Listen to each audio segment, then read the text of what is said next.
Hello and welcome to another KitPlus TV show. And today we are delighted to welcome in Steve Holmes from Leader Electronics to tell us a bit more about monitoring 2110 SDI, the transition from SDI to 2110. So hi Steve, welcome to the show.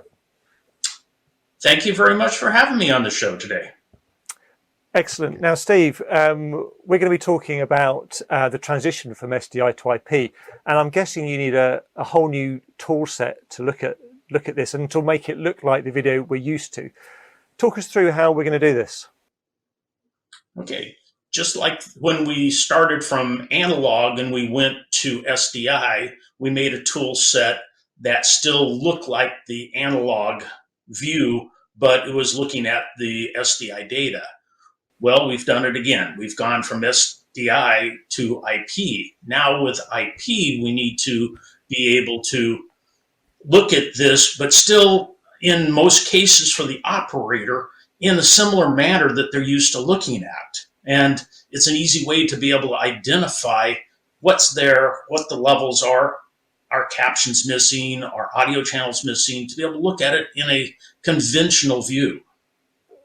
Let's go into a bit more detail about how we are doing this with 2110, getting it into an analog view, so to speak, a visual image, so that we can actually see the data as well, in views that make sense to video engineers. They've been working in a particular way for such a long time.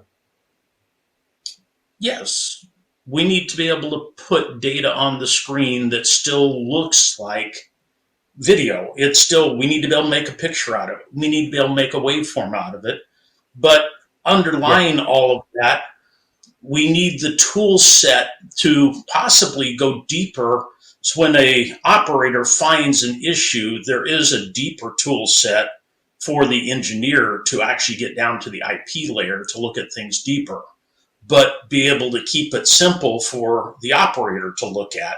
Give him video that's a picture, give him a waveform, give him a vector scope that still looks like normal data. And I guess going along those lines, the captions and ST2110 and any other data in 2110, you can view that how you've been used to viewing it. Yes, we take the data out of the -40 IP stream, but still present it in a way that it still looks like what they're used to looking at, so they can know, hey, I missed a ST2104 trigger, or the time was off in that ST2104 trigger, so my commercials are going to be messed up. Or, hey, I'm looking at my captions on the left side of the screen here. In the SDI, I look at the right side of the screen. I can put my IP right next to it and verify that the data is coming through visually. Now, if it doesn't, then you have the tool sets underneath of that the engineer can go use to go find out why, but the operator can see it right off the bat in the screen that it's not working correctly. And what's that transition like for an engineer? What kind of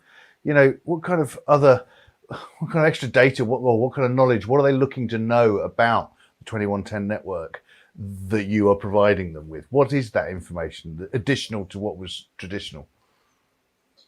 Well, to be able to actually see the IP data flows, verify that you have the video flow, you have the audio flow, you have the ANTS data flow. Give you the tools that if you actually need to get into those, you could actually capture those flows, look at them in Wireshark if you had to, but give you tools on the screen that are going to look at the packet flow and verify that the packet flow is something that's going to be acceptable for the buffer modeling that's laid out in 2110. Where can people go, Steve, to find out more information on this transition? Because I think you've done a couple of help videos as well, haven't you? Yes, we've got a whole list of videos on the Leader America YouTube channel. So if you just go in and Google Leader America YouTube, there's a list of all kinds of training material, YouTubes that I've done on this exact subject. Yeah, I think one of them I think you've got an IP 101 for the operator and engineer, I think, isn't it? So it's that's actually a 3-set video, just kind of laying things out slowly in 3 different steps. Yes. Yeah, cool. Okay, we'll get people over there. Brilliant. Thank you very much for giving us a quick introduction, and I'm sure we'll send people over to the website. Thank you very much for joining us, Steve, and thanks to Media Proxy for their support of KitPlus TV. Thanks for watching, and we'll see you next time.